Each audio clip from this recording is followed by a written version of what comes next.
Hello viewers, welcome to ஆச்சி சமையல். இன்றைக்கி crispy corn pakoda எப்படி செய்யலான்னு பார்க்கலாம்.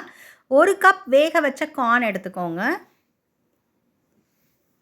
ஆனியன் மீடியம் சைஸ் நீட்டு வாக்கில் நறுக்கிக்கோங்க. 2 ஆனியன் எடுத்துக்கோங்க. பச்சை மிளகா 3 மெலிசா நறுக்குனது.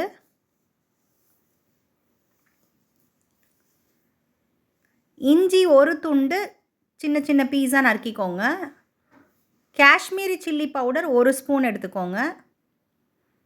சால்ட்டு உங்களுக்கு தேவையான அளவு எடுத்துக்கோங்க. நான் 1.5 ஸ்பூன் எடுத்திருக்கேன்.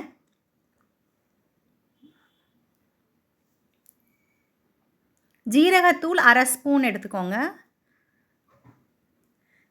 கடலை மாவு 1 கப்பு ஃபுல்லாக எடுத்துக்கோங்க. அரிசி மாவு 3 ஸ்பூன் எடுத்திருக்கேன். தண்ணி தேவையான அளவு ஊற்றி கொஞ்சம் கொஞ்சமாக பிசைஞ்சுக்கோங்க. ரொம்ப தண்ணி ஆகிடக்கூடாது.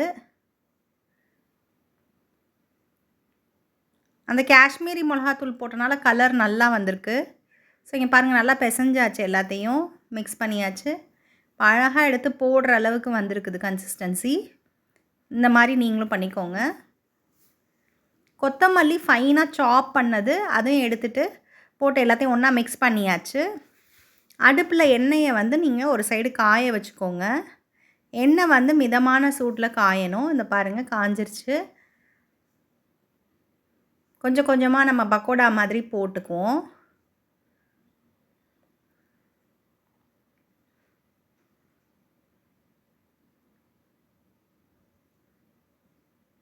பாருங்கள், நல்லா ஒரு சைடு வெந்துருச்சு. நம்ம திருப்பி விட்டுக்கலாம். நல்ல வாசனை வருது. இந்த மழைக்கு ஏற்ற ஃபுட்டு இது. ஸ்நாக்ஸ் மொறு மொறுன்னு சாப்பிட்றதுக்கு.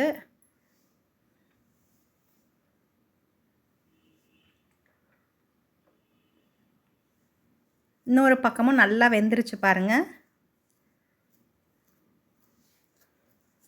இது எடுத்து வச்சு சூடாக சர்வ் பண்ணுங்கள். இது வெறும்னாவே சாப்பிட்டுக்கலாம் நீங்கள். இல்லாட்டி சாஸு, டொமேட்டோ கெச்சப் இல்லை சட்னி எது உங்களுக்கு பிடிக்குமோ அதோட வச்சு சாப்பிடுங்க. சாஸோட ரொம்ப நல்லாயிருக்கு. ஸோ நீங்கள் இந்த மாதிரி சாப்பிட்டு பார்த்துட்டு நல்லா வந்துருந்துச்சுன்னா லைக் கொடுங்க, சப்ஸ்கிரைப் பண்ணுங்கள், ஷேர் பண்ணுங்கள் மறந்துடாமல். தேங்க்ஸ் ஃபார் வாட்சிங் ஆச்சி சமையல். தேங்க்யூ. பாய்.